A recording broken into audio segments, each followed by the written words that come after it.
Vous allez écouter dans un instant une rencontre enregistrée à la librairie Ombre Blanche dans le cadre de la 9e édition du festival L'Histoire à venir du 14 au 17 mai 2026 autour de la thématique Feu. La séance s'ouvrait avec une lecture proposée par un ou une libraire d'Ombre Blanche en lien avec la thématique de la table ronde. Bonne écoute.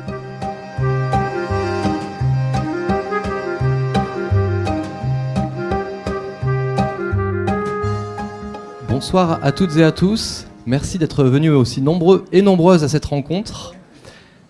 Avec nos invités, on prendra le temps de présenter évidemment tout le monde après. Mais à la librairie Ombre Blanche, avant les rencontres, on a bien proposé un petit extrait, une lecture proposée par les libraires. Voilà, ils ont choisi des passages. Et donc aujourd'hui, enfin cette rencontre-là, c'est avec Mathilde Duré en bande dessinée. Qu'est-ce que tu as choisi de lire ? J'ai l'impression d'être à l'école des fans, ça va pas du tout. Mon papa est dans la salle. C'est bon là ? C'est un peu haut, non ? J'ai choisi de vous lire Partout le feu de Hélène Laurin aux éditions Verdier. On est quasiment au tout début du texte. Vite, vite, vite ! Taube dit, on entend les sirènes de la police. On plaque la moquette à l'intérieur du trou, on y passe. Il y a Taube qui dit putain et qui se tient l'oreille, mais pas le temps. Bannière, la bannière grouille. On se met en place comme prévu, moi en deuxième entre taupe et fauteur. Et on la déroule pour notre drone. Furie verte, Tchernobyl, Fukushima, Ficange. Derrière, il y a Thelma et Dédé qui sortent les feux des sacs à dos. Thelma a une tête dont devrait pas être là. Jonah la face bourrée de tics. Les copains ont même pas capté que les flics qui sont sortis de leur voiture dérapante. Les flics savent que c'est nous. Olivier a appelé pour prévenir. Normalement, ils savent. Ils ont ouvert le premier grillage. On est à 3,2 mètres avec notre banderole et ça commence à péter au-dessus de nos têtes. Bombe prune, bouquet mer, embrasement père, cascade, soleil, paillettes, doré, doré, doré. Ça fait un ascenseur de couleurs sur la façade crade. Et tout ça juste au-dessus de la piscine à combustible.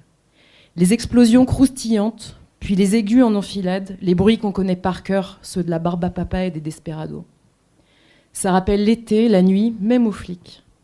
Et toutes ces étoiles se reflètent sur l'uniforme, et le bruit couvre leurs voix, leurs gestes. Moi je ris, jusqu'à la claque de taupe derrière mon crâne. Letty, wow ! Les flics finissent par ouvrir le premier portail. Je pisse un peu quand je vois qu'ils ouvrent déjà le deuxième. Adrénaline. On se rend les mains en l'air, on n'est pas des cow-boys. Ils se jettent sur nous quand même. Bam, la tête par terre. Je finis de me pisser dessus. La dernière fusée est lancée par l'une ou l'autre. Boum, le saule pleureur. Les épaules des policiers absorbent le choc sonore en même temps. Ils dansent. La lumière dessine quelque chose sur leur visage. Ils me soulèvent à 4. Ma chaussure, je crie. Putain, il me manque une chaussure. Par terre, ma chaussure, je crie. Une claque nez-bouche. Ma chaussure, je chuchote.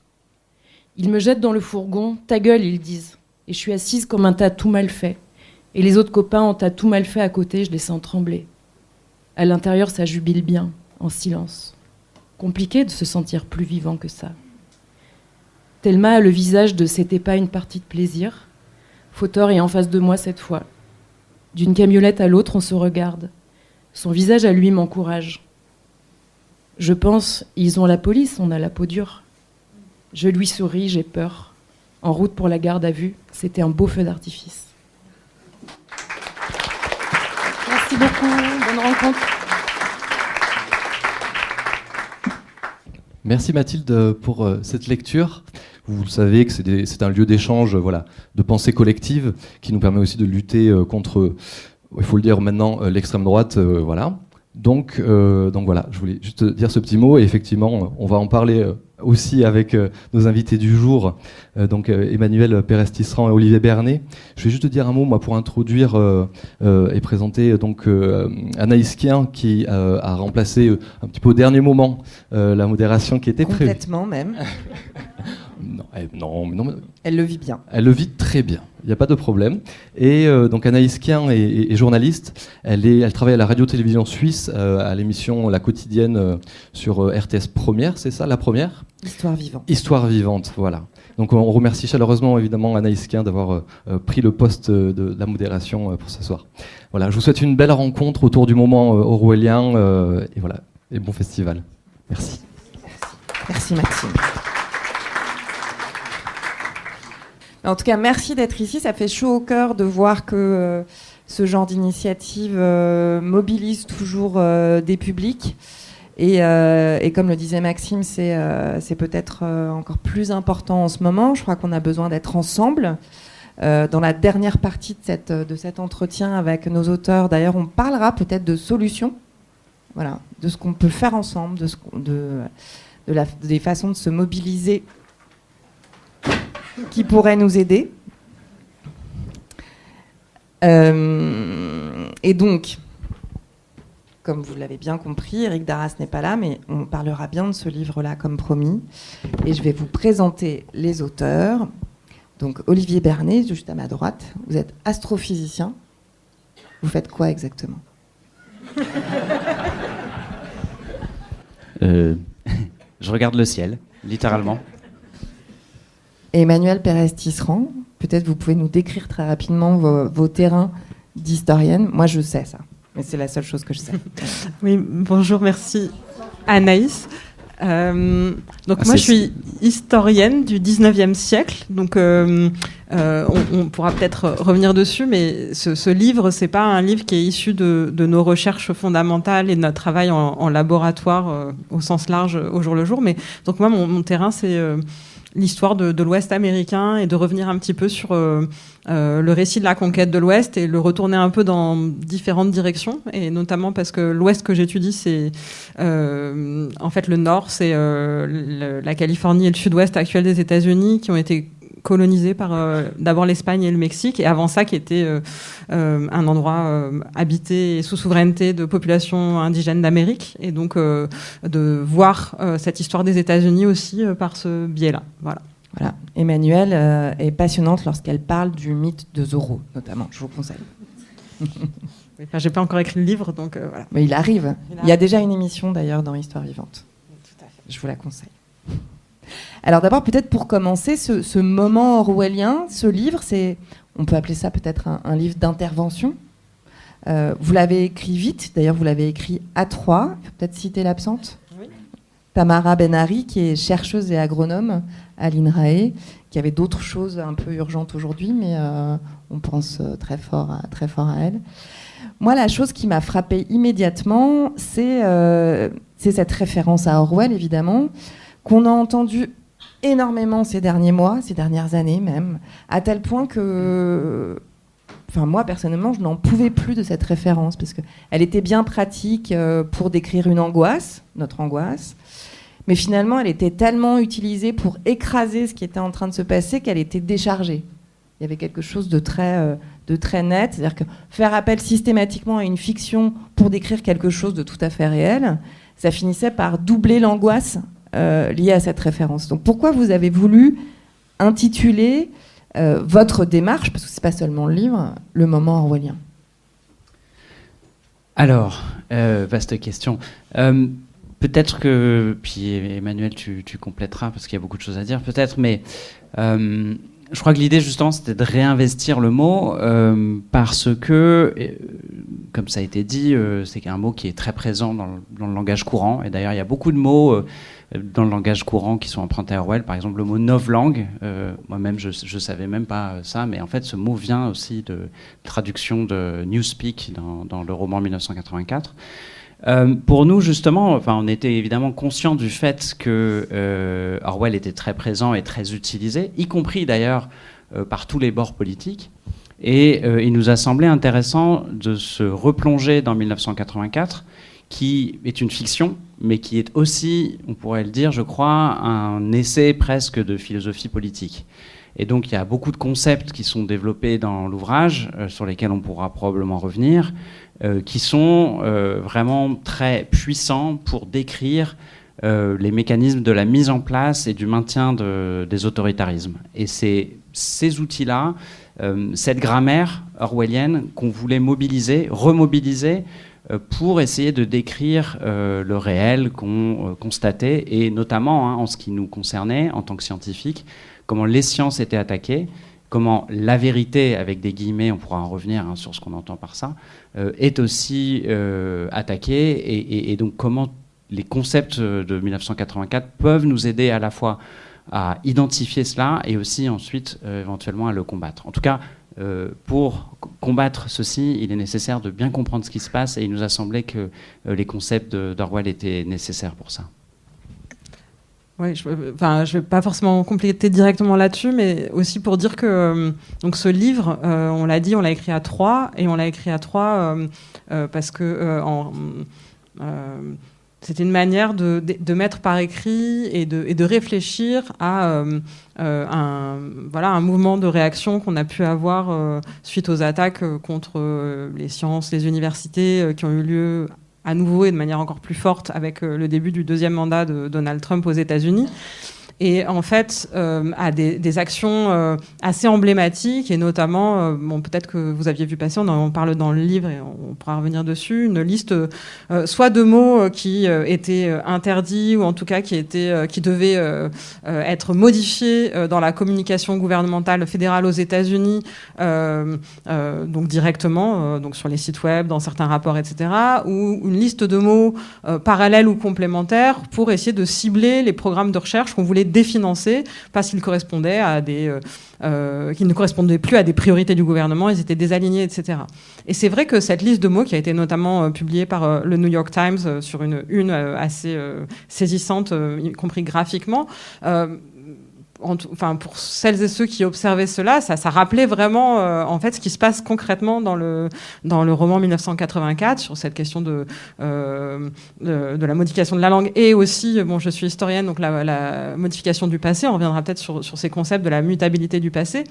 Et donc, en fait, au-delà d'être un mot, effectivement, comme novlangue ou orwellien qu'on utilisait, etc., en fait, on avait des points de prise concrets sur en quoi, en fait, ça nous rappelait très directement ce qui avait été décrit par Orwell. Et en fait, on a eu envie de creuser ça aussi parce que devant ces attaques, éventuellement aussi dans notre situation de scientifiques, nous en France, et en lien non seulement avec les États-Unis, mais aussi avec d'autres endroits où avaient lieu des attaques similaires dans des régimes plus ou moins illibéraux, on avait envie d'essayer de réfléchir à pourquoi est-ce que c'était si effrayant, cette détérioration du rapport à la vérité, et que finalement, effectivement, cet ouvrage qui est un roman, mais qui est aussi une réflexion de philosophie politique d'Orwell, pouvait nous y aider. D'ailleurs, en complément en fait, de cette rencontre, on projette aussi le documentaire ou la méditation poétique de Raoul Peck, 2 + 2 = 5, sur la genèse de la pensée d'Orwell, samedi à 15h, 15h30. Vérifiez sur le programme. Et ce sera suivi d'une discussion que j'animerai, mais voilà, on pourra en discuter ensemble. Et c'est un bon complément par rapport à ce qu'on va dire aujourd'hui.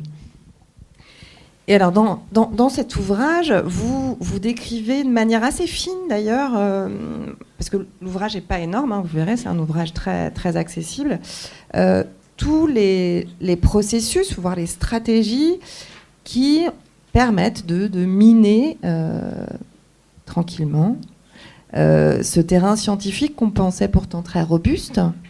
Et puis surtout, vous nous rappelez que ça n'a pas commencé avec Donald Trump. Je me souviens l'année dernière, au cours du festival, on était en pleine affaire Harvard, cette université quand même vraiment nantie, qui a priori jusque-là n'avait pas besoin de notre empathie. Je ne sais pas si vous en avez fait partie, mais on a acheté des t-shirts pour leur donner de l'argent. Enfin, ça devenait complètement ubuesque. Et ce minage du terrain scientifique donc, n'a pas commencé ni avec Donald Trump, ni avec ses proches qui militent de manière efficace depuis bien plus longtemps. Et vous remontez même très loin dans le temps pour montrer que c'est un travail de longue haleine de ces opposants à un ordre établi qu'ils aimeraient voir changer. Après, je laisserai l'historienne répondre à cette question. En tout cas, ce qui nous semble important, c'est de décrire ce qu'on appelle, ou ce qu'on a pu appeler un glissement. C'est-à-dire qu'avant d'arriver à un moment où vraiment les institutions qui cherchent à faire éclater la vérité Donc ça concerne la science, mais pas seulement, ça concerne aussi la justice, la presse, etc. Si elles sont suffisamment affaiblies pendant un temps suffisamment long, il arrive un moment où, en fait, eh bien, on peut complètement retourner le réel et fabriquer des vérités alternatives. Et donc, c'est ce qui se passe aujourd'hui aux États-Unis, mais c'est ce qui se passe depuis maintenant plusieurs années, notamment en Russie, hein, où l'invasion à grande échelle de l'Ukraine a été justifiée notamment par une réécriture de l'histoire, notamment l'idée que l'Ukraine était un pays de, alors je ne veux pas dire de bêtises, mais de nazis en fait, hein, ou avec un héritage nazi. Donc il y a cette idée qui était importante pour nous de remonter dans le temps et de voir un petit peu, en tout cas dans le monde occidental et notamment en France et aux États-Unis, qui sont les deux pays vraiment qu'on regarde avec le plus de détails, à quel moment finalement il y a eu un peu un changement de paradigme, un moment où finalement le lointain héritage des Lumières a été mis un petit peu sous le tapis pour enclencher une dérégulation qui a bénéficié essentiellement au secteur privé et à des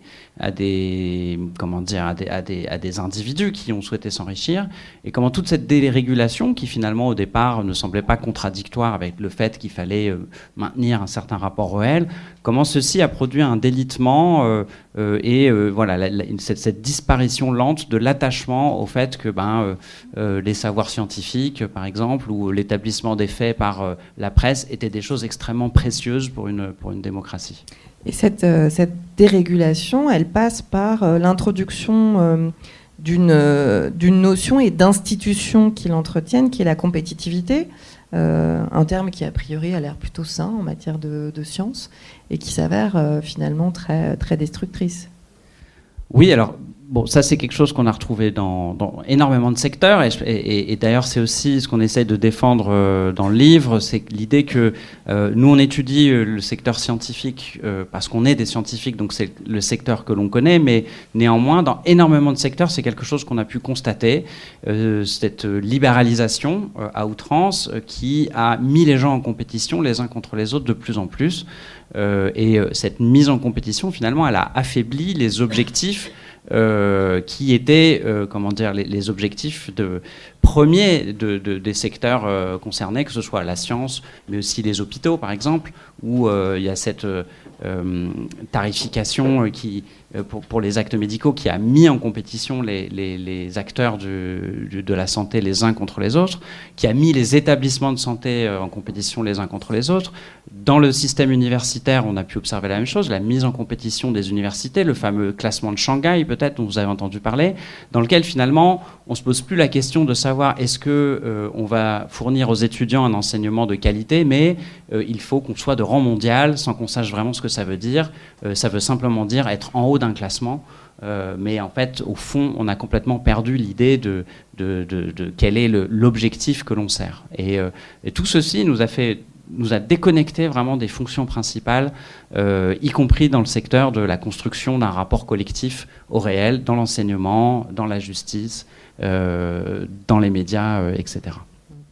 Oui, effectivement, c'est quelque chose qu'on a trouvé et dont on voit en fait les effets. On a parlé des États-Unis, et peut-être pour revenir aussi là-dessus, c'est-à-dire que dans cette mobilisation sur ces attaques vraiment très, très choquantes, très perturbantes qu'on voit aux États-Unis, et bon, on en reviendra peut-être là, mais il y a eu une sorte de mouvement de réaction qui est on va les accueillir, on va être un asile en France. Et en fait, c'était pas du tout ça qu'on défendait. On pourra revenir là-dessus, et surtout les conditions de travail dans lesquelles on est en France correspondent absolument pas aux conditions qu'on peut trouver aux États-Unis, et y compris en fait cette question de la concurrence et d'essayer d'attraper des grands noms, etc. Nous, ce qu'on voulait montrer, c'est qu'en fait la science est un effort collectif dont le but n'est pas de récolter le plus d'argent possible et de fomenter quelque chose qui fasse briller absolument, mais voilà, essayer de retrouver le sens de ce qu'on fait, et je pense qu'il y a plein de secteurs en fait en France qui vivent ça actuellement. Et je sais que par exemple, effectivement, le secteur hospitalier est en très grande souffrance. Mais ici, dans un certain nombre d'universités françaises, on est aussi dans une situation budgétaire qui est effroyable, avec ici l'université Toulouse-Jean Jaurès qui a des grandes difficultés budgétaires. Et donc il y a cette idée selon laquelle on peut pas avoir d'un côté un discours qui dit oui, on va essayer d'être premier au classement de Shanghai, etc., en donnant plein d'argent avec des tas de conditions un peu farfelues, et tout en ne soutenant pas en fait ce tissu en fait qui travaille sur le très long terme, qui a besoin d'investir sur le long terme sur ses étudiants, d'accueillir, puisque c'est le cas des universités, toute une classe d'âge. Alors après, on peut discuter des conditions, etc., mais en fait, c'est tout ce discours-là de fond qui nous paraissait important, plutôt que cette question de la compétition, du classement, qui ne correspondent pas du tout à la manière dont les scientifiques on travaille. Et pour revenir aussi sur une dernière chose que je veux dire, c'est qu'il y a le cas des États-Unis qui a été emblématique, mais c'était important aussi pour nous de montrer les différents laboratoires en différents endroits, et qu'on parlait beaucoup des États-Unis, mais que finalement, il y avait des choses à observer un peu similaires et très inquiétantes aussi. Alors, on en a parlé en Russie, par exemple, mais en Argentine, en Hongrie, dans d'autres endroits.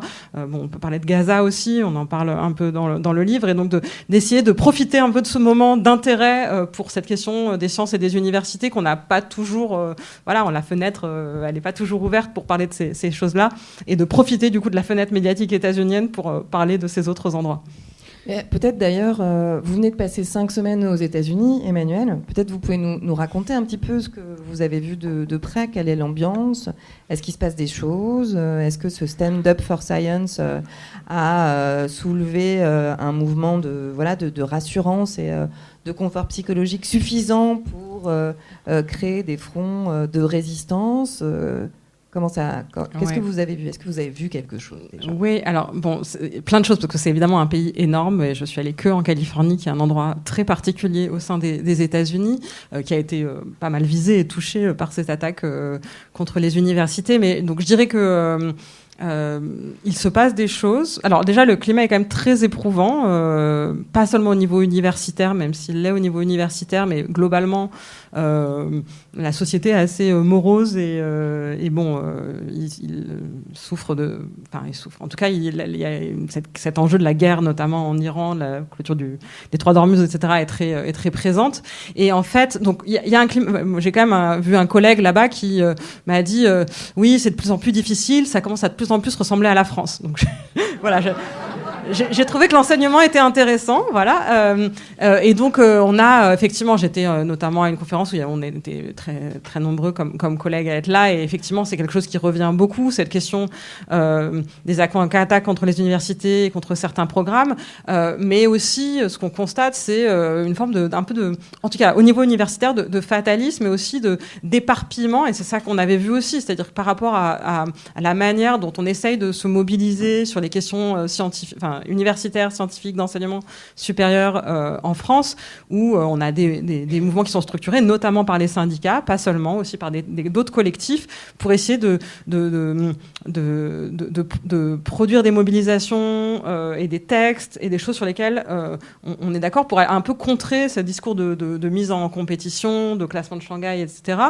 On essaye de garder en fait ce collectif. Et c'est vrai que la compétition qui existe entre universités, avec des formes universitaires très diverses, de différents niveaux de financement, puis au niveau des États, des universités privées, etc. Il y a une très grande diversité, mais qui a tendance à abolir du collectif. Et donc, il y a eu certes Stand Up for Science. Pendant le premier mandat Trump, il y a eu March for Science.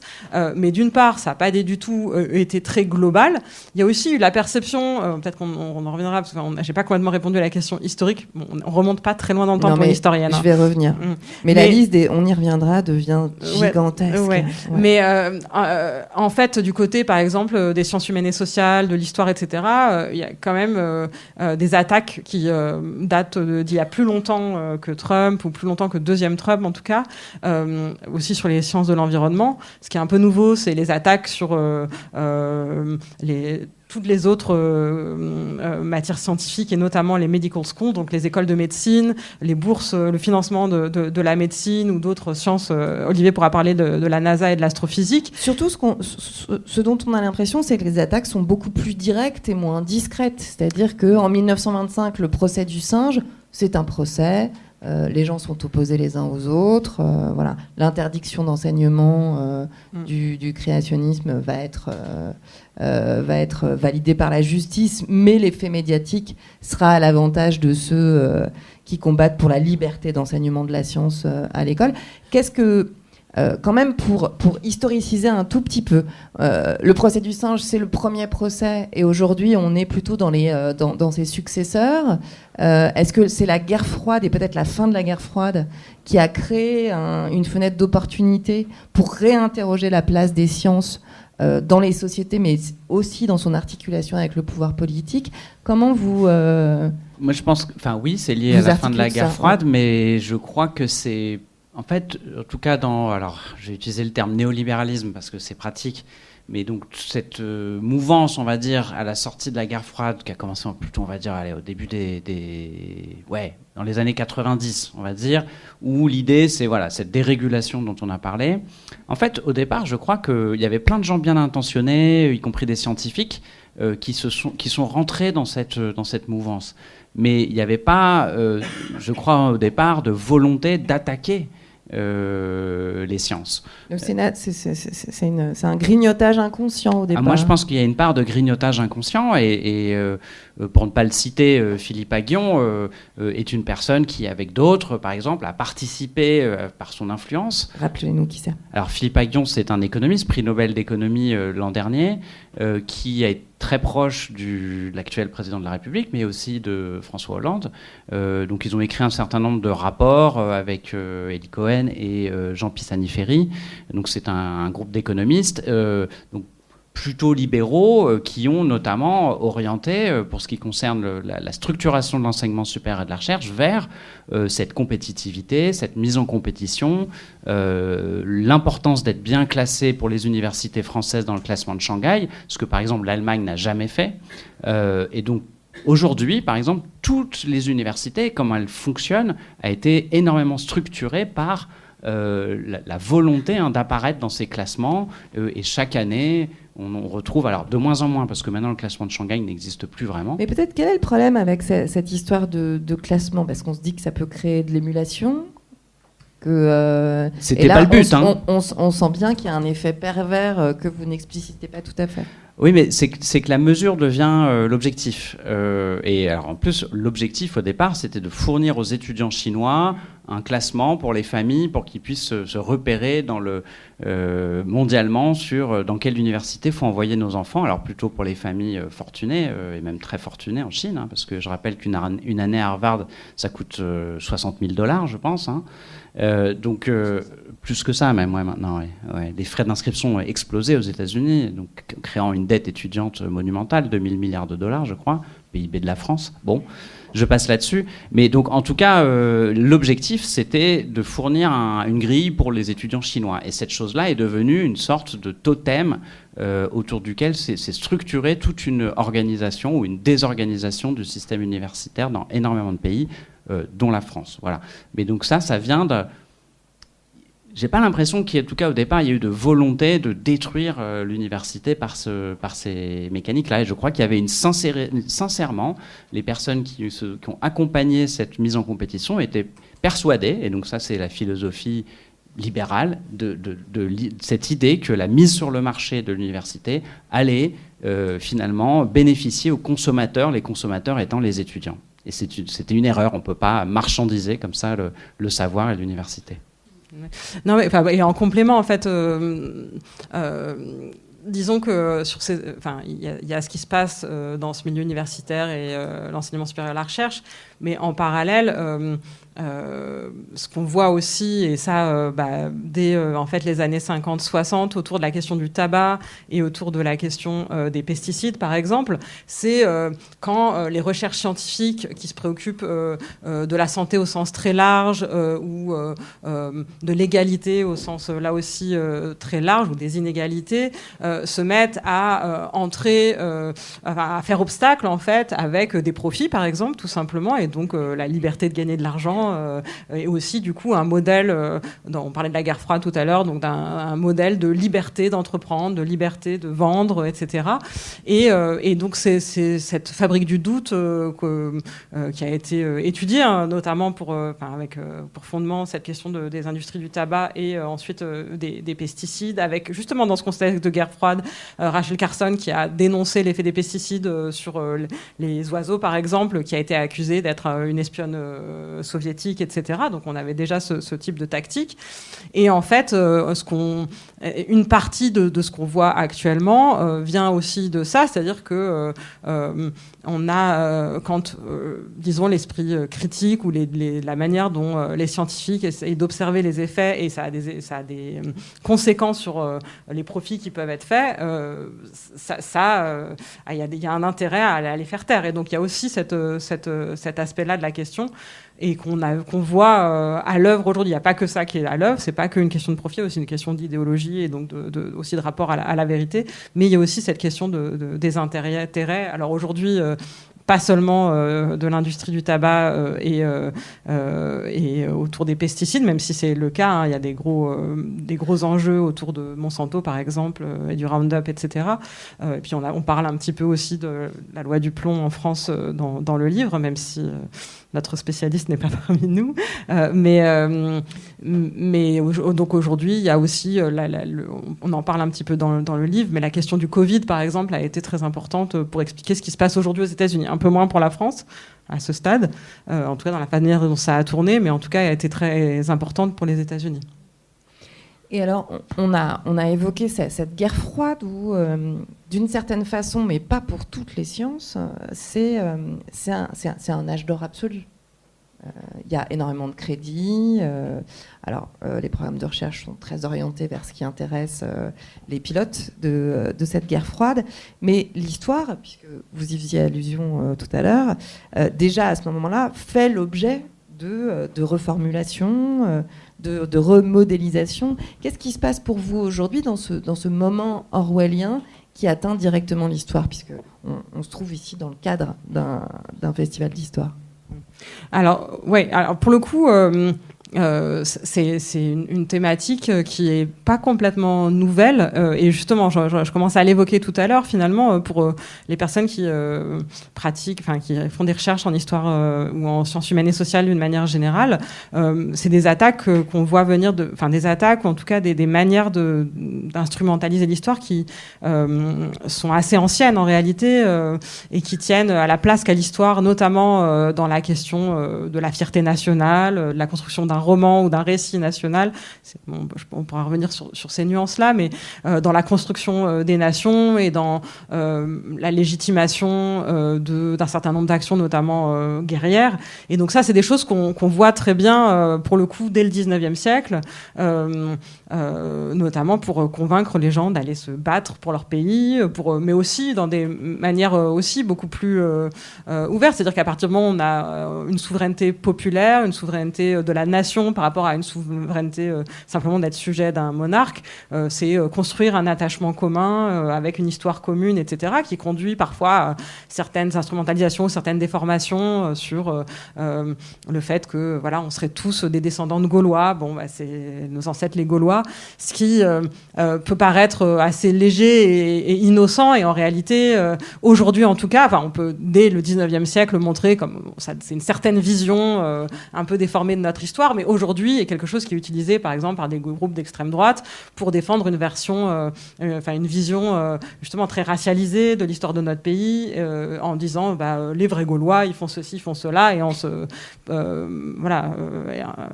disant c'est l'histoire qui dit ça, alors que la recherche historique est beaucoup plus ouverte que ça. Et il y a un certain nombre d'ailleurs de rencontres de l'histoire à venir qui, notamment autour du professeur Demoule par exemple, qui ont un peu déconstruit ces mythes-là. Et donc en fait c'est quelque chose qu'on voit aujourd'hui donc en Chine et en Russie par exemple, dans des régimes qui là ne sont carrément plus illibéraux mais carrément autoritaires, sur une manière en fait de couper tout rapport avec son propre passé et la richesse de son propre passé pour à des fins de propagande en fait, pour déformer tout ça. Et on le voit aux États-Unis, l'enjeu de l'héritage de l'esclavage, c'est quelque chose qui est absolument fondamental pour comprendre ce qu'il s'y passe. En France, on a des choses équivalentes sur notre rapport à la colonisation, à l'Afrique du Nord, à la guerre d'Algérie, en disant ces mots-là, etc. Mais aux États-Unis, c'est vrai que c'est l'héritage de l'esclavage qui est extrêmement important, et notamment l'idée selon laquelle l'esclavage ayant été aboli par Lincoln, un président républicain, en 1865, à la fin de la guerre de sécession, c'est quelque chose qui est strictement dans le passé, et donc en fait alléguer aujourd'hui des inégalités n'aurait pas de sens. Et d'ailleurs c'est au nom de ça que très récemment, pendant que j'étais justement aux États-Unis, la Cour suprême des États-Unis a dit en fait on peut plus, il faut, comme il n'y a plus d'inégalité dans la loi, on ne peut plus faire en sorte que ce n'est plus nécessaire de faire en sorte que les Noirs aient une représentation au Congrès. Donc je vous passe les détails, c'est sur la question de découpage électoral en vue des midterms qui vont être très importantes en novembre prochain. Mais en gros, la Cour suprême dit, en fait, il n'y a plus besoin puisqu'on est un pays égalitaire. Et donc, en fait, et quand on étudie l'histoire des États-Unis, on a reçu de nombreuses fois dans cette librairie et à l'Histoire à venir des spécialistes d'histoire des États-Unis comme Romain Huret, Papendiaï, etc. On sait très bien qu'en fait, il y a eu la ségrégation et que même aujourd'hui, il y a une très grande inégalité raciale aux États-Unis et que ça reste toujours très important de continuer à défendre ces conquis sociaux et raciaux. Mais en fait, on est en train de revenir en arrière en effaçant cette histoire-là. Et c'est exactement aussi ce qui s'est produit avec, et de manière très perverse avec les attaques contre les universités, en attaquant ce qu'on peut appeler une forme de discrimination positive, c'est-à-dire l'attention à la diversité des trajectoires pour essayer de donner leur chance à la plus grande diversité possible d'Américains pour qu'ils accèdent à l'université, en disant ça, en fait, c'est de la discrimination. Donc, la grande loi des droits civiques qui empêchait, interdisait toute discrimination, on va l'utiliser pour annuler cette discrimination positive. Et voilà. Et en fait, cette vision de l'histoire des États-Unis comme le pays de la liberté, et donc, bien sûr, l'esclavage, il y en a eu un peu, mais franchement, c'est du passé. Et en fait, les pères fondateurs n'avaient pas du tout ça en tête, ce qui est dénié par toute l'histoire scientifique des États-Unis. Elle est utilisée non seulement pour donner une image positive d'un pays qui se serait fait uniquement au nom de la liberté. Évidemment, ça concerne aussi la question des populations autochtones amérindiennes. Et donc cette vision positive de la nation, on est en plus dans une période anniversaire puisque ce sont les 250 ans de la déclaration d'indépendance des États-Unis ce 4 juillet, donc on est en pleine période commémorative en ce moment. Et donc, ça va être un festival. C'est déjà un festival, mais le roi Charles a été assez drôle dans sa visite le mois dernier. J'y étais aussi et a rappelé un petit peu quelques fondamentaux de l'histoire des États-Unis. Il a fait une petite leçon d'histoire des États-Unis, histoire constitutionnelle des États-Unis devant le Congrès américain. C'était assez cocasse. D'ailleurs, il a dit, je crois, en s'adressant aux Américains, sans nous, les Britanniques, vous ne seriez pas là. C'est ça, Alors non, sans nous, vous parleriez français. Oui, ça, c'était une allusion à la guerre de 7 ans. Mais donc c'est d'une part pour donner cette image positive, donc ça c'est quelque chose d'assez classique finalement d'instrumentalisation du récit national, mais ça a des effets aussi très concrets que je viens d'évoquer, c'est-à-dire que dire que il n'y a pas de discrimination permet d'éviter de lutter contre, comme dire qu'il n'y a pas de réchauffement climatique permet de ne pas lutter contre non plus. Et donc, on casse le thermomètre, selon une expression un peu consacrée. Et donc, ça va avoir des conséquences très réelles et qui correspondent aussi à la manière dont l'électorat a été nourri l'électorat blanc notamment a été nourri de c'est la faute à la discrimination positive si vous êtes si pauvre, etc. Mais d'ailleurs, ce rejet qui prend diverses formes de la déconstruction, de la critique, voilà, ce front qui, par de différents aspects, mine ce terrain qu'on pensait robuste des sciences, est-ce qu'il atteint de la même manière l'histoire que l'astrophysique, par exemple ? Alors, oui, c'est peut-être le moment de faire le point un peu aussi. Alors, on peut commencer par les États-Unis, parce que finalement, on en a beaucoup parlé au début, mais aujourd'hui, on ne sait pas tellement qu'est-ce qui s'est passé concrètement. Il y a eu des conséquences très concrètes aux États-Unis dans le monde scientifique, en particulier dans les agences fédérales. Donc, les agences fédérales, c'est par exemple la NASA est une agence fédérale, la National Science Foundation, l'USGS qui s'occupe plutôt des géosciences, etc. Donc, ils ont tout un tas d'agences fédérales qui finalement ressemblent beaucoup à des établissements qu'on a en France, comme l'ADEME, comme le CNRS, des organismes qui sont aussi d'ailleurs, aujourd'hui, vous le noterez, sous le feu de la critique, très déstabilisés, etc. Donc je ferme cette parenthèse. Mais donc dans ces agences fédérales aux États-Unis, sur la première année du mandat de Donald Trump, toutes ces agences ont perdu des milliers d'emplois. Donc alors ça n'a pas été que des licenciements. Il y a eu finalement assez peu de licenciements, mais c'est plutôt des non-renouvellements, des départs anticipés à la retraite, etc. Mais il y a eu plusieurs milliers de personnels qui ont été qui ont disparu de ces agences. Par ailleurs, d'un point de vue des budgets. Donc chaque année, maintenant, ça devient une habitude, puisqu'on a le budget la proposition de budget de la Maison-Blanche pour 2027. Chaque année, Donald Trump propose de couper dans les crédits de ces agences fédérales de manière extrêmement drastique, c'est-à-dire de diviser par 2, typiquement, les budgets de la National Science Foundation. Alors ensuite, ce budget-là est discuté à la Chambre des représentants. Et donc, à terme, ce n'est pas 50% de coupe qu'il y a, mais plutôt... on va dire entre 5 et 10% suivant les agences fédérales. Mais si on fait 5 et 10% de coupe chaque année, vous voyez qu'au bout de 4 ans de mandat, on va arriver à un total où on aura perdu quasiment la moitié des budgets. Donc voilà, donc ça fait partie vraiment des conséquences qui sont très très concrètes. Dans les pays comme l'Argentine, dont on parle beaucoup moins, là c'est encore pire. Donc c'est le FNRS, c'est ça l'équivalent du CNRS en Argentine, a été...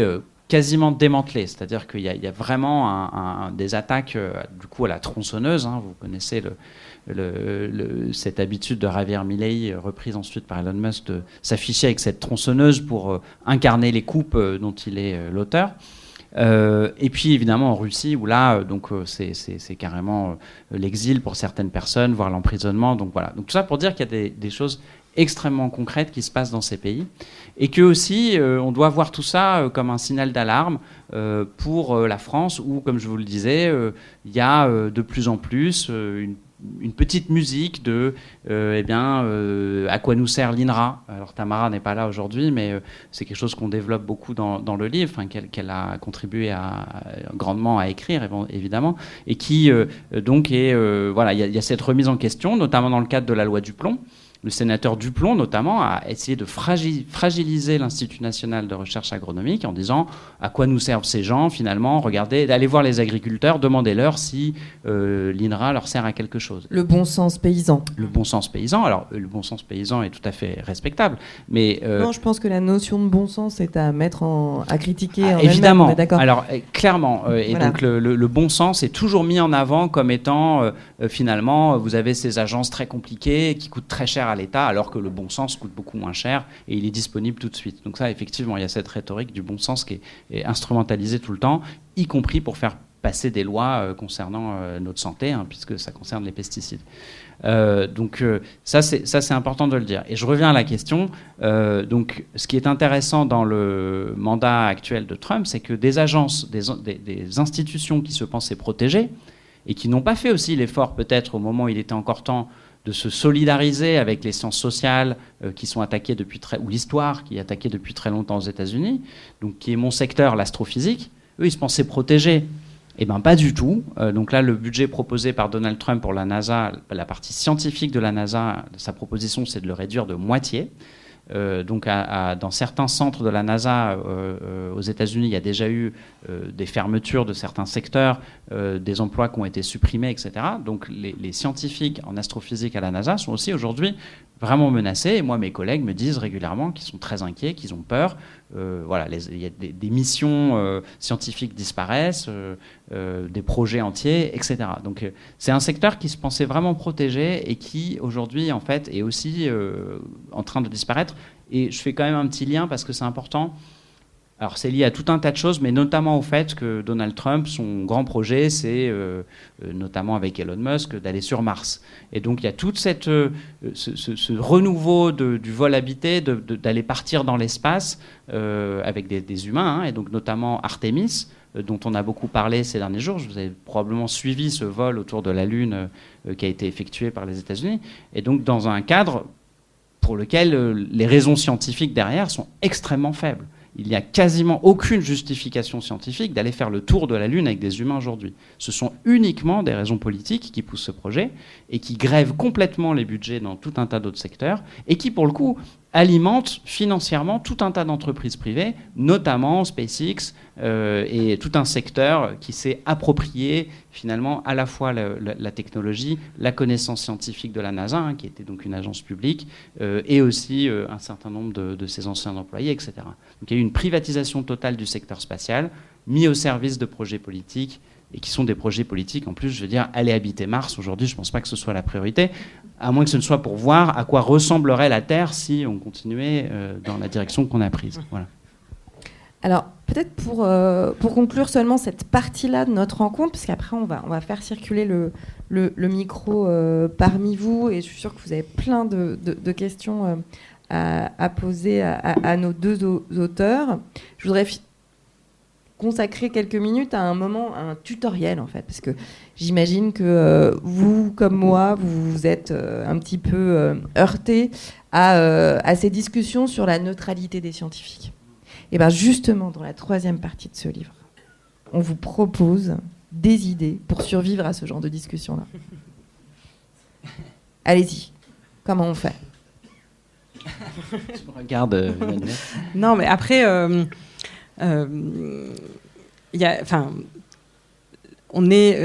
c'est quelque chose qu'on développe depuis assez longtemps en sciences humaines et sociales, la connaissance qu'en tant que chercheur, évidemment, on a notre propre biographie, nos propres motivations.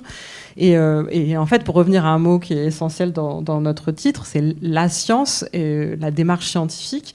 Et en fait, on prend acte en fait du fait qu'on a un bagage, des raisons, une histoire propre qui nous a mené à étudier telle ou telle chose, mais on le fait en étant conscient éventuellement de cette trajectoire et de ses biais, et aussi surtout en étant formé à une méthode scientifique et qui n'est pas seulement individuelle, qui est collective, et qui permet en fait d'assurer une forme de robustesse et une forme d'humilité aussi, c'est-à-dire qu'on travaille à des hypothèses, des questionnements, on expose notre méthodologie, on met des notes de bas de page qui sont peut-être pas très lues, etc., mais qui permettent de revenir à la source de ce qu'on raconte. Et on expose nos questionnements. Et ce qui permet en fait d'avoir des résultats qui correspondent à nos questionnements. C'est-à-dire que ça n'est pas une opinion, c'est une méthode. Voilà, c'est une méthode. Ce qui n'empêche pas d'avoir des opinions par ailleurs. Oui, et par ailleurs, il y a quand même cette mise en équivalence, on en parle un petit peu dans le livre, effectivement d'opinions comme ça qui nous viennent parce qu'on a une intuition, et de savoir ou de connaissances qui nous viennent de ce travail très méticuleux, pas forcément très brillant, pas forcément très facile à expliquer en 2 minutes dans les médias, mais voilà, de connaissances élaborées.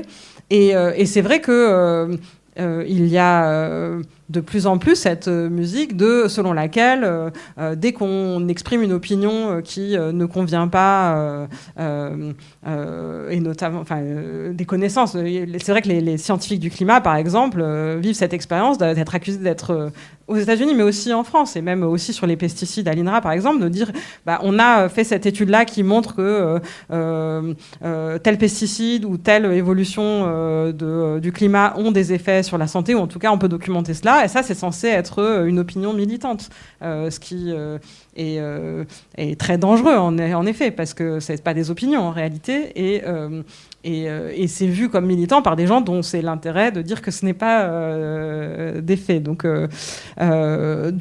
peut-être que c'est quelque chose qui est difficile, c'est pas très difficile à comprendre en réalité, mais en tout cas, il y a un intérêt à le présenter comme quelque chose de partisan.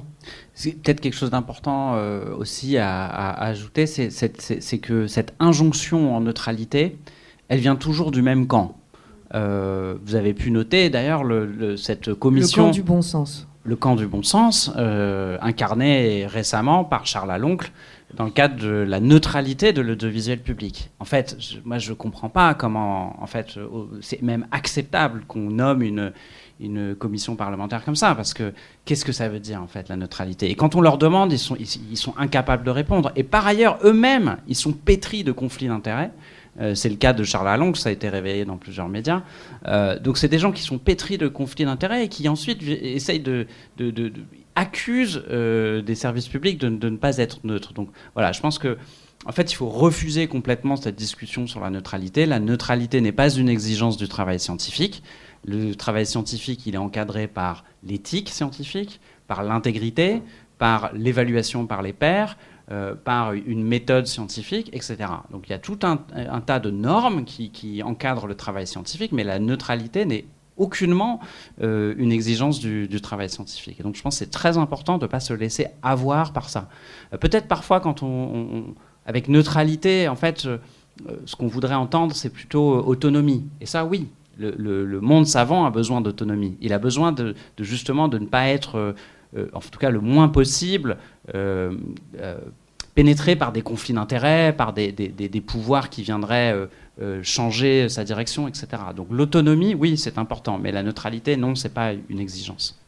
Peut-être pour ajouter, c'est vraiment quelque chose qu'on travaille. Bon, je ne vois pas beaucoup d'étudiants, d'étudiantes ici, mais en tant qu'enseignante, parce que je suis enseignante et chercheuse, c'est vraiment quelque chose qu'on travaille énormément dans les premières années de licence à l'université, notamment en histoire, puisqu'on travaille sur des sources qui ont été produites aux époques qu'on étudie.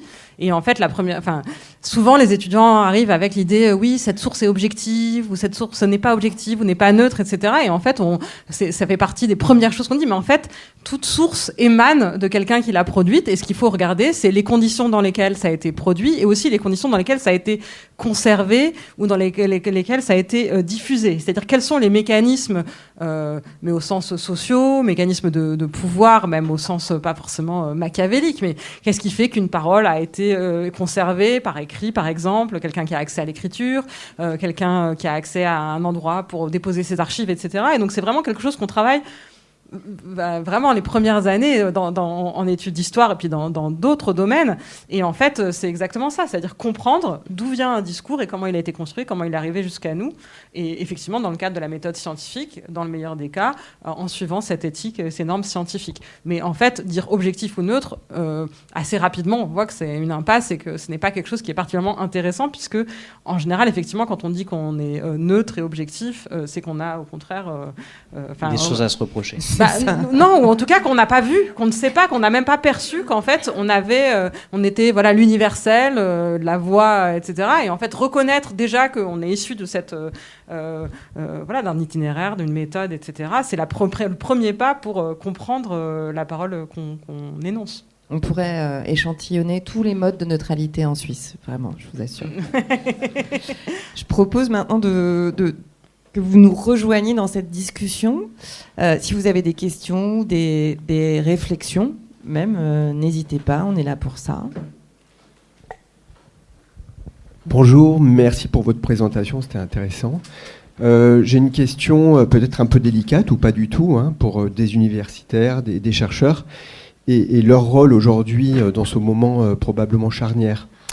On a évoqué le positionnement qui devrait être le positionnement institutionnel aujourd'hui, du CNRS, des universités par rapport à la montée des croyances versus savoir et connaissances à l'université ou au CNRS, par exemple. Ma question, c'est votre avis sur le rôle et la position aujourd'hui des chercheurs, des enseignants-chercheurs, des personnels, de manière générale, qui travaillent pour la recherche. Est-ce qu'il faut adopter un positionnement qui serait quasiment militant ou un positionnement qui pourrait être individuel? Je pense à un auteur, par exemple, comme Richard Dawkins, qui très tôt a écrit beaucoup des ouvrages contre le néo-créationnisme. Il n'a pas attendu que ce soit débattu. Il a publié à ce sujet. Il s'est positionné. Il a d'ailleurs été critiqué individuellement. C'est une prise de position. Ça demande du courage. Aujourd'hui, ma première question, c'est est-ce que l'institution protège les chercheurs? Est-ce qu'elle les encourage à lutter, à trouver d'autres moyens? Ou est-ce que c'est des prises de position individuelles aujourd'hui et militantes? Quel est votre avis? C'est difficile. Bon, je pense pas qu'on puisse dire que Après, c'est vraiment une question de point de vue. Par exemple, le CNRS, qui est mon organisme, ils ont pris position en soutien au mouvement Stand Up for Science, qui est donc le mouvement qui s'est mis en place après les attaques qu'ont connues les États-Unis, et donc il y a eu un écho à ce mouvement-là en France, pour défendre le secteur scientifique en France également, qui a eu pas mal de succès. Et donc le CNRS a pris position à ce moment-là. Est-ce que c'est sincère ou est-ce que c'est opportuniste? Je laisse la question ouverte. Est-ce que c'est suivi des faits, surtout? Alors, est-ce que c'est suivi des faits? Je ne sais pas. Faudrait demander au PDG du CNRS, si vous voulez. Mais moi, ce que je peux vous dire, de mon point de vue, en tout cas, ils ne font pas suffisamment. Mais c'est normal, parce que, bon, la direction du CNRS, elle est nommée par le président de la République ou le Premier ministre, je ne sais plus. Donc, bon, c'est des gens qui, s'ils arrivent à ces postes, c'est aussi parce qu'ils sont suffisamment en phase avec l'air du temps, avec ce que Orwell appelle, on n'a pas beaucoup parlé d'Orwell finalement, mais ce qu'Orwell appelle l'orthodoxie, c'est-à-dire cette capacité à suivre le courant sans faire de vagues et à se fondre dans ce courant qui va dans une direction sans vraiment savoir où est-ce qu'elle nous mène, même si c'est à la destruction du CNRS. Donc moi, je reproche quand même à un certain nombre de personnes qui ont pris ces responsabilités de ne pas avoir suffisamment lutté, ou en tout cas d'avoir accepté alors même que on allait dans une direction qui était probablement néfaste. Le CNRS est en déficit aujourd'hui. Donc, moi, je suis un peu choqué que Antoine Petit laisse le CNRS en déficit et reçoive la Grande Croix de la Légion d'honneur du ministre de l'Enseignement supérieur 2 jours après. Bon, voilà. Moi, personnellement, je suis choqué de ça. Oui, bonjour. Pour revenir à Orwell, comme vous dites, c'est un auteur qui a quand même qui a vécu personnellement, y compris dans sa chair, 2 grandes expériences de vérité alternative à son époque. L'expérience allemande, où le nazisme a complètement transformé les sciences humaines, à peu près toutes, dans un but dont on a vu les résultats sur les populations européennes dans la décennie qui a suivi. Et puis, l'expérience stalinienne, où la destruction des sciences dures, l'imposition d'une agriculture prolétarienne, d'une botanique prolétarienne, d'une génétique prolétarienne, et même d'une linguistique prolétarienne accessoirement, a amené à des catastrophes de très grande ampleur. On pourrait ajouter la Chine du grand bond en avant, etc., etc. Et là, avec Orwell, on a des expériences où les conséquences de transformation de la pensée scientifique, sciences humaines et sciences dures, portent non pas seulement sur les scientifiques eux-mêmes, mais sur l'ensemble de la population, avec des tragédies d'ampleur inimaginables. Est-ce que vous arrivez à, aussi bien pour les sciences humaines américaines que pour les sciences fondamentales européennes, tracer comme ça des perspectives sur les conséquences que ces destructions de savoir vont avoir ? Alors, on ne peut pas faire de la prospective, mais effectivement, je pense que c'est l'objet même de notre alerte, de dire que... et ça, en fait, ça a déjà eu des conséquences. Par exemple, la gestion du Covid, si elle était restée dans les mains de Trump, et même ça a déjà été un peu le cas, s'est soldé par des catastrophes. Enfin, bon, c'était à l'échelle dont on parle là, mais en fait, on a pu voir le potentiel aussi de ce déni sur la population états-unienne avec. Et en fait, c'est un croisement de choses parce que le déni du potentiel épidémique, mais aussi des inégalités et de la situation des populations les plus vulnérables fait que ça a beaucoup de potentiel. Donc je pense que on a déjà pu voir ce que ça donnait. Par exemple, par ailleurs aussi sur les questions environnementales, là une des choses, on n'a pas parlé beaucoup de l'agence l'EPA, donc qui est l'agence de protection de l'environnement, et notamment sur les questions de la qualité de l'air qui a été mise en place sous Nixon, à un moment où il y avait un relatif consensus partisan entre les démocrates et les républicains sur cet enjeu-là, dans un moment un peu particulier, la fin des années 60, début des années 70. Et là, l'EPA, un de ses piliers qui lui permettait d'agir et un des leviers qui lui permettait d'agir, c'était le fait que le CO2, donc les gaz à effet de serre,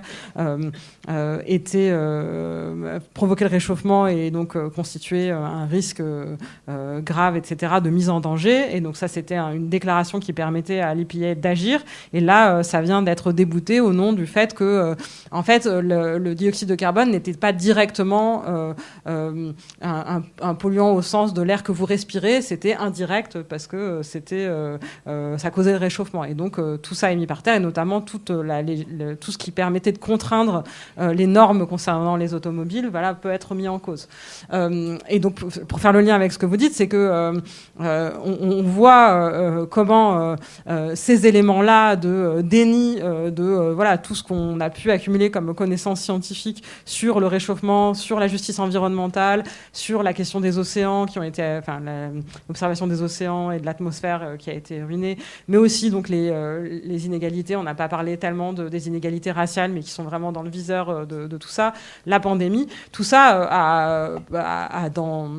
a du potentiel de catastrophe humaine assez grave. Mais un des effets aussi, peut-être même premier, est-ce que c'est pas de décourager le désir de science, les vocations scientifiques, tout simplement, de se dire que il y aura de moins en moins de monde qui pariera là-dessus pour se réaliser, pour faire quelque chose d'intéressant de sa vie, parce que ça deviendra tellement compliqué que ça ne sera aucunement enviable. De toute façon, déjà, il y a de moins en moins de place, parce que, par exemple, suite aux coupes qu'on a vues l'an dernier, il y a eu un certain nombre d'universités qui ont coupé complètement le recrutement des étudiants gradués, donc soit en master, soit en doctorat, par peur de ne pas pouvoir les financer pendant tout le déroulement de leur thèse. Donc c'est déjà le cas, en fait. Oui, des étudiants étrangers. Enfin, aux États-Unis, une baisse drastique aussi du nombre d'étudiants étrangers.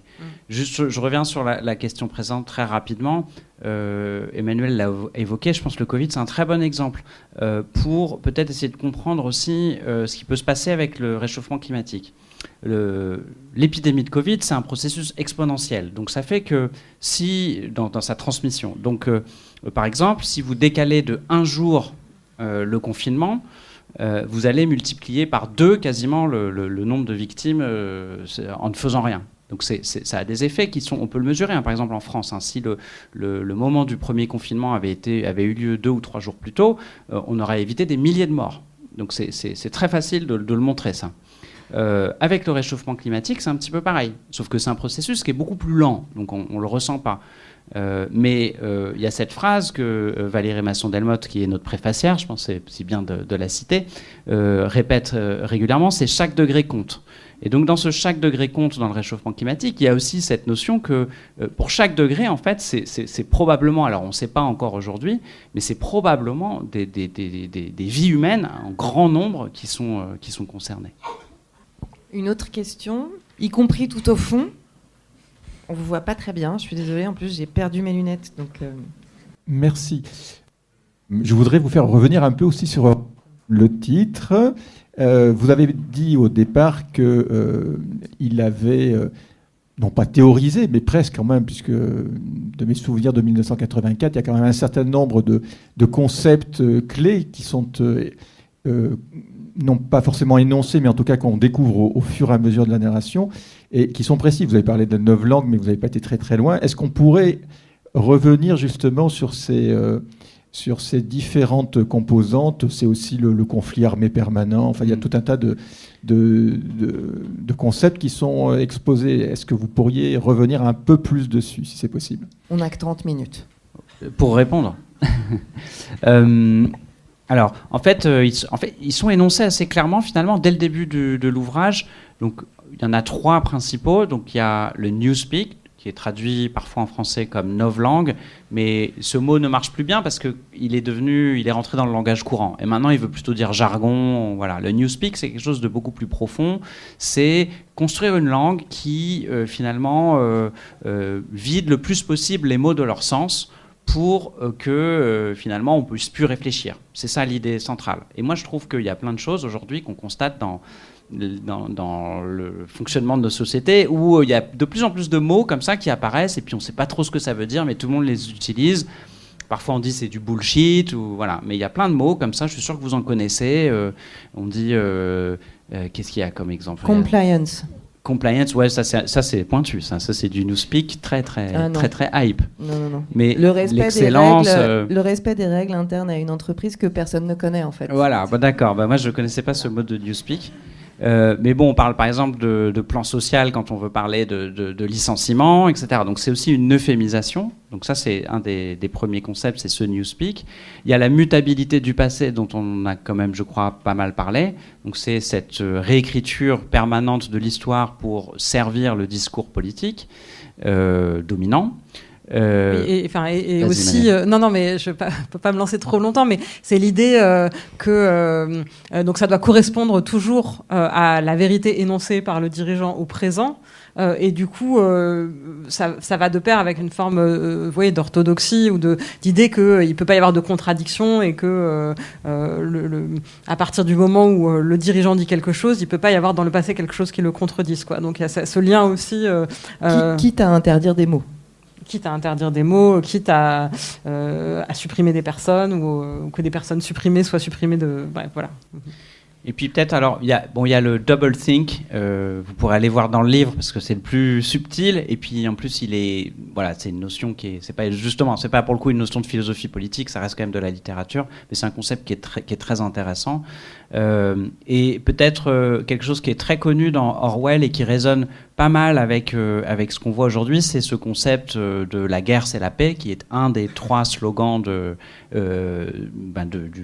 parti. Et c'est cette idée que, si je le fais vraiment très simple, c'est cette idée que pour maintenir une sorte de paix intérieure dans un pays, eh bien, il faut construire un ennemi de l'extérieur et s'attaquer à lui. Et c'est cette guerre permanente vers l'extérieur qui permet de garder finalement une emprise sur les peuples. Et je trouve que ça, aujourd'hui, avec ce qu'on voit au Moyen-Orient, par exemple, ça résonne vraiment extrêmement fort. Oui, et pour revenir sur, donc il y a un certain nombre de maximes, 3 d'ailleurs. Donc la guerre c'est la paix, il y a la liberté c'est l'esclavage, et effectivement, quand avec le cas des États-Unis, ça marche particulièrement bien, comme je l'ai déjà évoqué, cette idée de confusion en fait, de cette notion de liberté. Les États-Unis seraient le pays de la liberté, mais en même temps ils ont été le pays de l'esclavage, et donc il y a un brouillage aussi de cette question de, même si c'est en un sens un peu différent, qui est là pour le coup historique, cette idée d'une confusion des catégories. On ne sait plus vraiment ce à quoi on pense, on ne sait pas vraiment quelle est l'histoire de ces personnes qui ont été mises en esclavage. On pense, la liberté est un grand mot, etc. Et donc ces maximes aussi permettent, comme tu le dis, d'appauvrir la pensée et de donner du bon sens en quelque sorte, qui là pour le coup est complètement contradictoire. Et c'est aussi une forme de double pensée, de double think. Oui, est-ce que le en même temps du parti d'Emmanuel Macron fait partie du double think? Il l'utilise moins dernièrement, vous avez remarqué? Oui, mais c'est vrai que c'est peut-être l'incarnation la plus proche de ce que Orwell décrit. Donc le double think, c'est l'idée que, on peut maintenir dans son esprit 2 pensées contradictoires et les rendre toutes les 2 vraies, et que finalement ce soit pas une contradiction. On arrive à se convaincre que 2 plus 2 égale 5. Si on fait vraiment un effort, on peut réussir à avoir cette double pensée. Oui, mais quel est le but? Le but c'est d'embrouiller. Le but c'est de masquer finalement sa véritable pensée. Mais parfois c'est compliqué parce que ça rejoint un peu ce que je disais tout à l'heure. Des fois, on se demande si c'est pour masquer sa pensée ou si c'est une absence de pensée. Dans Orwell, il y a beaucoup cette idée d'absence de pensée, que finalement s'empêcher de penser, ouais, et il y a cette idée aussi de l'orthodoxie que moi je trouve vraiment peut-être un des concepts les plus intéressants dans Orwell. Il dit l'orthodoxie, c'est pas de faire comme les autres, l'orthodoxie, c'est de ne pas penser du tout, c'est de réussir à vraiment pas penser. Et donc c'est un acte presque politique et qui est rendu possible par ce double think où finalement on prend des choses contradictoires dans sa tête et on dit en même temps tout est possible et on refuse de penser par cette petite pirouette. Et ça peut paraître bizarre comme ça, mais c'est vrai que en étant aux États-Unis, j'ai un peu regardé les nouvelles et ils interviewaient notamment des gens qui sont plutôt des soutiens de Trump, qui ont voté pour lui et qui continuent de le soutenir, ce qui n'est pas beaucoup de monde, parce que là, il a son taux de popularité est assez bas, mais par rapport à la guerre en Iran, qui est quand même quelque chose qui n'avait pas du tout été promis dans la campagne de Trump, et il trouvait non mais c'est pas vraiment une guerre. Donc cette espèce de truc d'orthodoxie, de volonté de pas trop penser, de pas trop disséquer les choses pour des publics qui parfois ont au contraire pas mal disséqué les choses. Enfin, je veux dire, on peut parler de théorie du complot, etc. Parfois, ça donne lieu à des théories assez alambiquées, mais cette question d'orthodoxie et de s'empêcher de trop penser dans cette manière de suivre, ici, Trump, un leader, un décideur, etc., elle est assez intéressante, même psychologiquement, de ce mécanisme-là, quoi. Et dans la dernière partie de votre livre, vous proposez de refaire d'Orwell une fiction. Moi, je suis tout à fait d'accord avec ça. Et parmi les... Alors, peut-être pas les remèdes, mais les propositions que vous avancez, il y a sauver l'amour. Vous pouvez nous parler justement de cette petite proposition de fin qui, je trouve, aussi permet à la fois de recharger... Orwell de sens, mais aussi de s'en éloigner pour rester à bonne distance d'une certaine façon. En fait, ça nous est venu directement d'Orwell, parce que, je ne sais pas qui n'a pas lu 1984 ici, mais vous avez le droit, mais vous pouvez aller le lire. Et donc, il y a quand même une histoire d'amour dans ce roman, et en même temps, une histoire d'amour qui est mise en difficulté, ou en tout cas, qui peut-être rendu aussi impossible. Rendu, ne spoil pas trop, mais bref, qui est très tourmenté, on va dire, et torturé peut-être par le contexte dans lequel il se trouve et autour desquels on peut se poser plein de questions. On a eu des discussions, et donc en fait, il y a quand même cette idée selon laquelle l'amour entre deux personnes, mais aussi l'amour familial, les liens finalement authentiques, sincères qui peuvent se nouer entre plusieurs personnes sont mis à mal par un tel contexte politique. Et par exemple, on a des scènes qu'on retrouve dans Brecht d'ailleurs, d'enfants qui dénoncent leurs parents parce qu'ils ne suivent pas l'orthodoxie du parti, ils auraient fait quelque chose qui était suspect, etc. Et donc, en fait, il nous semblait que, justement, si on veut retourner la chose, quelque part de maintenir ces liens et de continuer à faire du collectif, ça répond aussi à ce qu'on disait un peu au tout début de la rencontre sur le manque de solidarité introduit par la mise en compétition, la concurrence, etc. En fait, cultiver ces liens, cultiver le collectif, cultiver ce qu'on peut avoir en commun, les intérêts communs, et pas le bien supérieur de l'humanité, mais être conscient en fait de ce qui nous lie, et la force du collectif nous paraît être important. Et puis aussi en lisant et en étant inspiré par toute une littérature, notamment féministe, voire queer, qui sont des mouvements qui sont des secteurs qui sont les plus attaqués, les plus vulnérables. C'est-à-dire qu'effectivement, on parle ici des universités, des scientifiques, etc. Mais en fait, les leçons de résistance ou de résilience, ou en tout cas de manière de faire face à ces attaques-là, on peut aller les voir tout de suite dans nos sociétés, dans les endroits les plus vulnérables. Et elles et eux nous montrent bien à quel point ce collectif et cette solidarité entre vulnérables, elle est hyper importante, hyper précieuse, de ressources, de force, d'énergie pour résister. Et donc c'est pour ça que ça nous paraissait important, à la fois parce qu'on voit bien dans Orwell comment tout ça est mis à mal, et aussi comment cette littérature féministe et queer nous montre ce chemin-là. Et aussi parce que l'amour, c'est très très dur à détruire, c'est ce que Orwell montre. Alors peut-être que je veux pas spoiler encore une fois, mais et donc c'est aussi pour ça que ça nous semblait important de dire que c'est une source justement de résistance, parce que c'est vraiment la dernière chose qu'on peut réussir à casser. On peut casser la langue, les mots, l'université, la recherche, etc. Mais casser l'amour, c'est quand même beaucoup beaucoup plus difficile. Donc il y a des ressources à l'épuiser à cet endroit. Ça s'applaudit, je crois. On a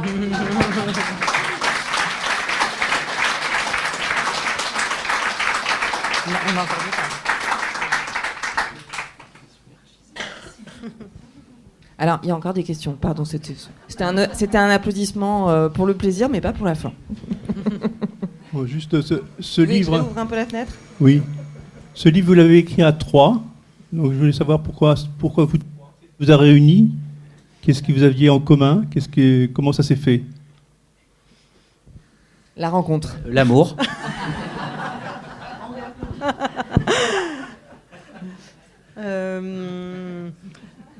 Non, mais c'est une très bonne question parce qu'effectivement, c'était pas du tout forcément une évidence, mais en fait, c'est venu quand même assez naturellement parce que, avec Olivier, on avait déjà organisé la première marche pour les sciences en France en soutien aux attaques, notamment sur les secteurs de la science environnementale et de l'histoire en 2017.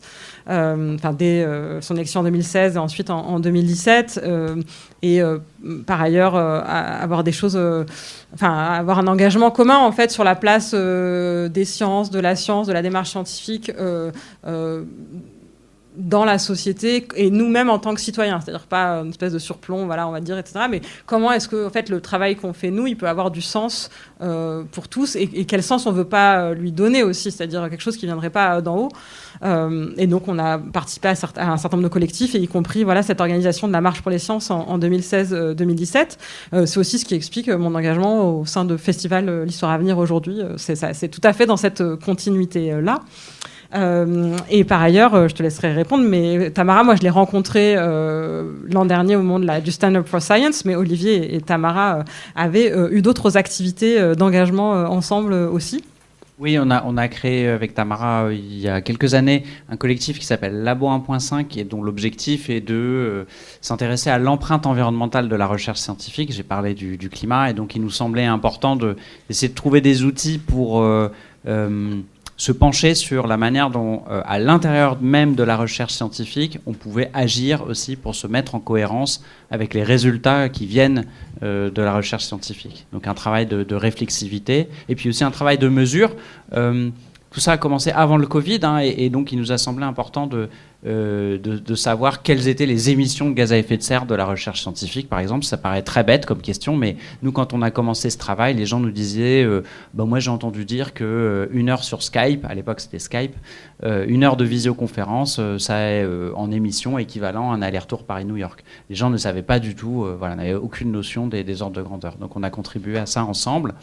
Et donc c'est aussi donc dans ces travaux militants et scientifiques, parce qu'on a produit de la recherche scientifique dans ce cadre, dans le cadre de ce collectif, qu'on a forgé aussi ces liens militants et cette volonté de défendre la science. Je crois que ce qui nous unit vraiment tous les trois, c'est cette idée de... j'aime pas ce truc de scientifique militant, parce que souvent c'est quelque chose qui est plutôt employé par nos adversaires, on va dire, mais défendre la science, je crois que c'est quelque chose qui nous anime vraiment très fortement tous les trois, qui nous a réunis. Et puis aussi, il nous semblait... c'est important parce qu'on est très complémentaires aussi. Donc moi, je suis astrophysicien, donc je suis à la fois proche, on va dire, des complexes militaro-industriels, mais en même temps une science très fondamentale, tournée vers l'univers, vers l'extérieur. Tamara, avec sa casquette des sciences de l'environnement, connaît les questions climat, biodiversité, mais aussi donc, pesticides, agriculture, etc., qui sont évidemment très importantes aujourd'hui. Et puis évidemment, Emmanuelle, l'historienne, qui connaît aussi très bien les États-Unis. Donc tout ça était nécessaire pour écrire ce livre. Merci beaucoup. Bonne soirée. Et bonne suite de festival, surtout.